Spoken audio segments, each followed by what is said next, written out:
was a man who knew how to laugh. Hi, man. Thank you. Thank you. Thank you. What a kind boy. Thank you. And to cry. For decades, Archbishop Emeritus Desmond Tutu was South Africa's moral compass. Feeling of national euphoria that took hold in those early years of our democracy masked the necessity for us to follow through the work of healing a society battered and bruised by centuries of racial division and oppression.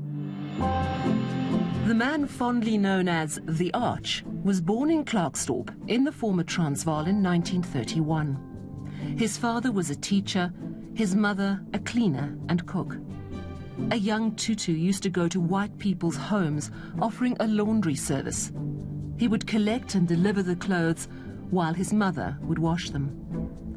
Tutu wanted to become a doctor, but because of a lack of funds, studied to be a teacher. In 1955, he married Nomalizo Leah Shengani, one of his father's pupils. 3 years after the introduction of Bantu education in 1953, Tutu abandoned teaching in protest. He went on to study theology and was ordained as a priest in the Anglican Church.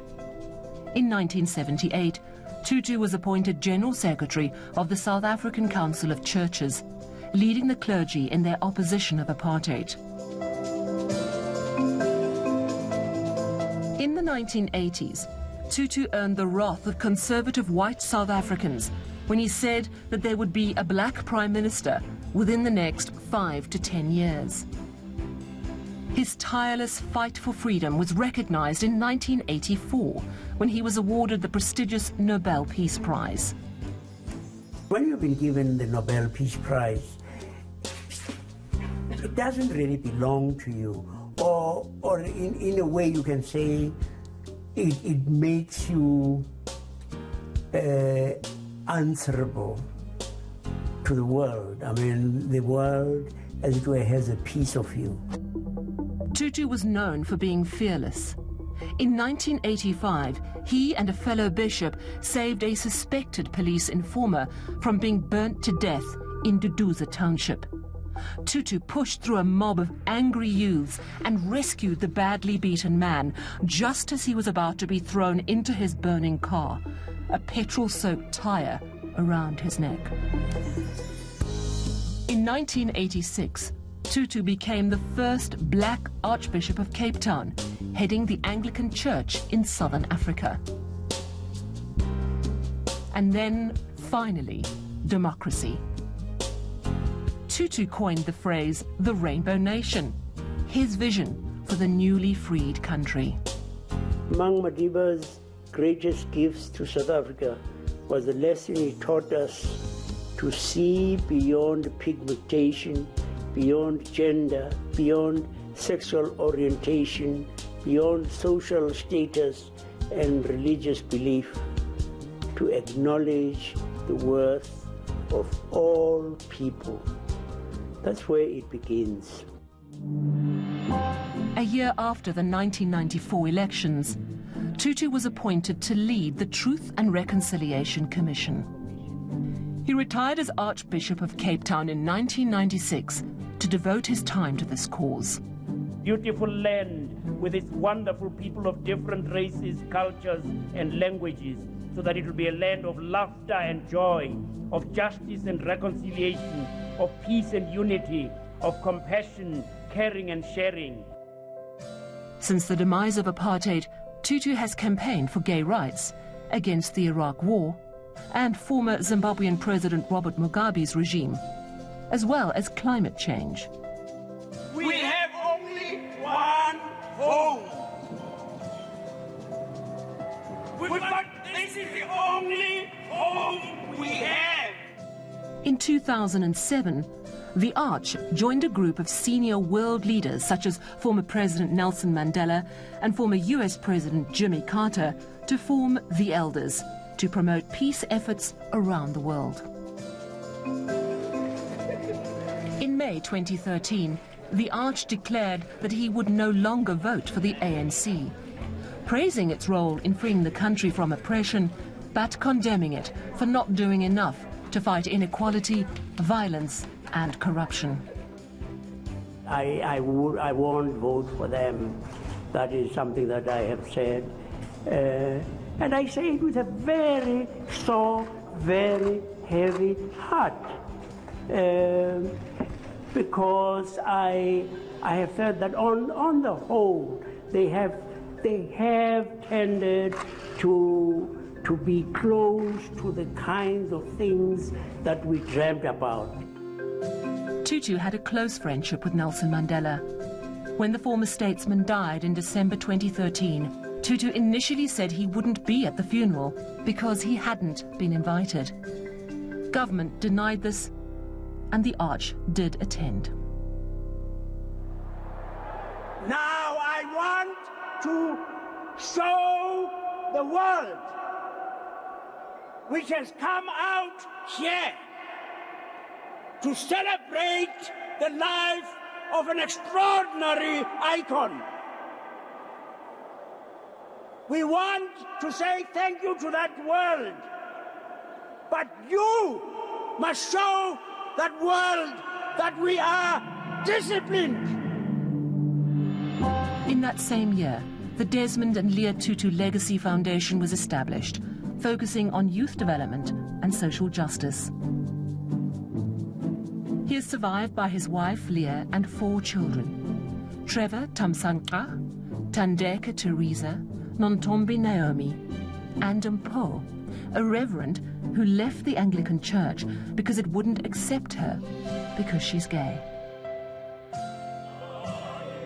Throughout his life, Tutu spoke out about injustice wherever he saw it.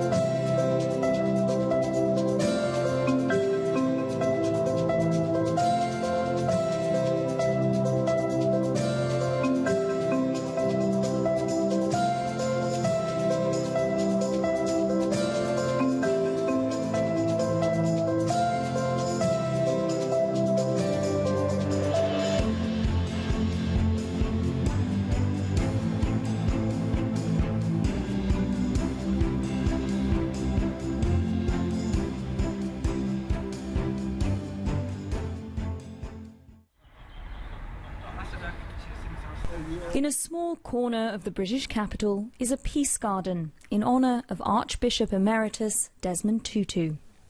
The garden was founded by Susanna Clark after discovering she'd bought the house where the Tutu family lived between 1972 and 1975. At that time, Desmond Tutu had been working as Director for Africa at the Theological Education Fund. In 2009, the Archbishop was asked to officially open the Peace Garden, which had been designed as a reminder of his links to London and his lifetime work towards peace. It's beautiful. It's in a sort of teardrop shape, and it had lots of yew trees, high trees, in a sort of lovely shape with some meadow grass around it. But in the very centre, they've made the heart of it is a lovely, beautiful white peace chair where you can sit and contemplate. It's a very little communal central area, and there's some little blocks, square blocks, where children can sit as well. And right in the very centre is the peace pole. And we have 3 different languages on there, and we have a lovely saying on the side: an enemy is a friend waiting to be made. But the whole vision behind it was a place which could be shared, very inclusive, wouldn't keep anyone out, has no barriers, it's sort of very open, but something that can be peaceful and enjoyed by just about everyone of every age. The Archbishop was also invited back to his old house, just a short walk from the Desmond Tutu Peace Garden. The Clark family have fond memories of that day and the Archbishop's great sense of humour. He was just such a delightful man. He was so ordinary. No airs and graces at all, did he, Bill? No, I remember him from when I went to open the door, and he said to me, "Excuse me, sir," he said, "what are you doing in my house?"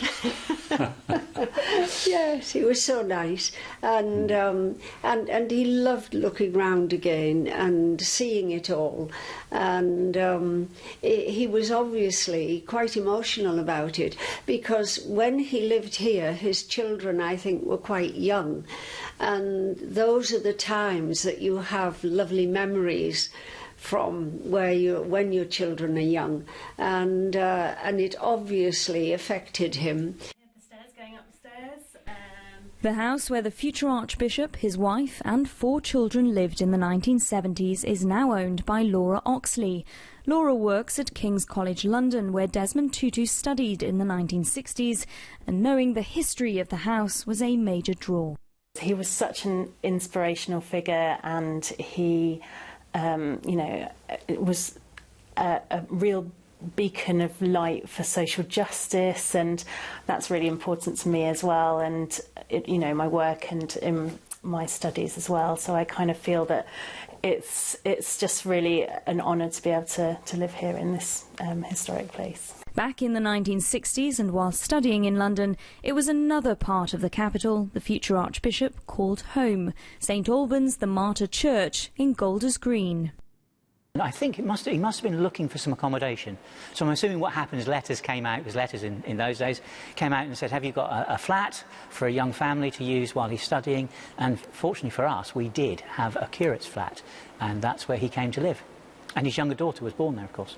So he'd been doing some work in the parish to fill his time when he was here. So he'd been leading services, preaching, probably doing some visiting, although I wouldn't think a lot during the week, but mostly at the weekends. This was the first time Desmond Tutu was curate to a mainly white congregation, and according to Reverend Rex, who met the Archbishop in 2009, his time as part of the community in London had a profound influence. It was tremendous to hear him speak about it. He spoke about, this was probably the first time, he said, when he realised that not all white men were against him as a black man. And that helped him then, prepared him for dealing with post-apartheid South Africa.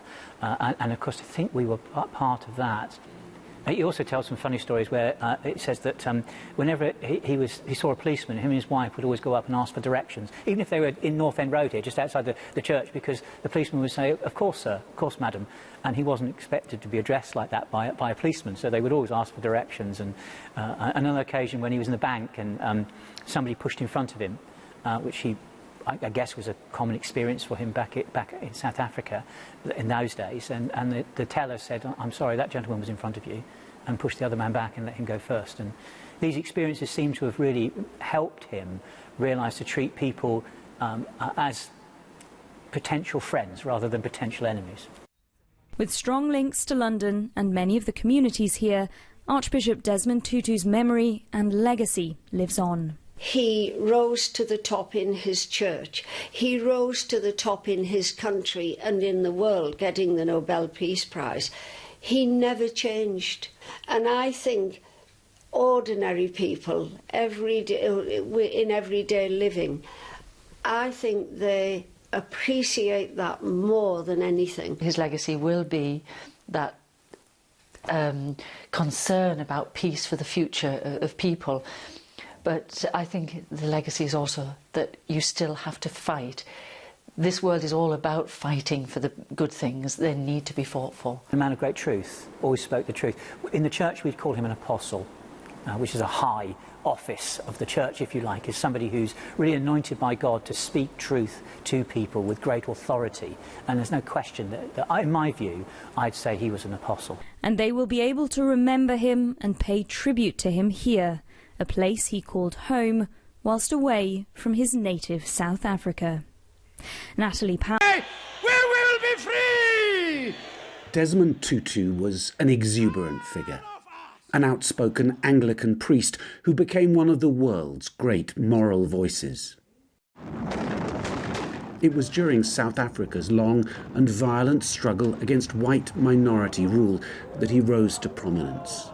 condemning the apartheid government, comparing them to the Nazis. The system of this country, apartheid, is immoral. The system of this country is evil. With Nelson Mandela hidden away in prison, Tutu soon became the face of South Africa's struggle for freedom and for justice. He leaves behind a legacy, one of the last of the generation of people who told us that apartheid was wrong and stood up for human rights everywhere. And he never stopped doing that. In 1994, Tutu was awarded the Nobel Peace Prize and used his global platform to criticise Britain and America for being too soft on the apartheid government. Eventually, Mandela was released, but the advent of democracy presented Tutu with new challenges in a country that he now dubbed the Rainbow Nation. Often in tears, Tutu presided over South Africa's Truth and Reconciliation Commission, seeking to expose and to heal the wounds of apartheid. He specialised in forgiveness, but with accountability. And that pursuit of justice continued, especially when South Africa's democratic politicians plunged into corruption. I am warning you that we will pray as we prayed for the downfall of the apartheid government. We will pray for the downfall of a government that misrepresents us. Inevitably, Desmond Tutu made enemies, but his genius was for winning people over. You could say, for provoking love. He said to me once that when he dies, he hopes the epitaph will be very clear, that Desmond Tutu loved, he laughed, he cried. And that's what he was. He was always a man of tremendous joy. The one thing that helps Desmond Tutu stand out and occupy this unique place in South African history is that he was there at every step of the way through this country's tortuous journey from apartheid to democracy and beyond, with that clear, moral, often angry, sometimes laughing voice, a man defined above all by his sense of hope. Well, flags will fly at half-mast across South Africa, and a week of tributes is being organised to remember Archbishop Tutu. His funeral will take place on the 1st of January. Many South Africans have been gathering outside his homes in Capetown and Soweto to lay wreaths and light candles. Our correspondent, Nomsa Maseko, reports from Soweto. Paying their last respects. People from all walks of life dropped off flowers here at Desmond Tutu's Soweto home, demonstrating what the 90-year-old stood for. He was the voice of reason, the face of reconciliation, and South Africa's moral compass. It's a dark day to us as South African because he's the light and the icon of this country. He used to be a father to us. His wife used to be a mother to us.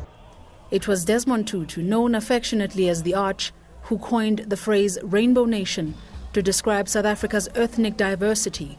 More than any other, sometimes when you have some problems, you just go in him and then he'll just give you a prayer, and then we go to the chapel and he will pray for us every day when we have problems.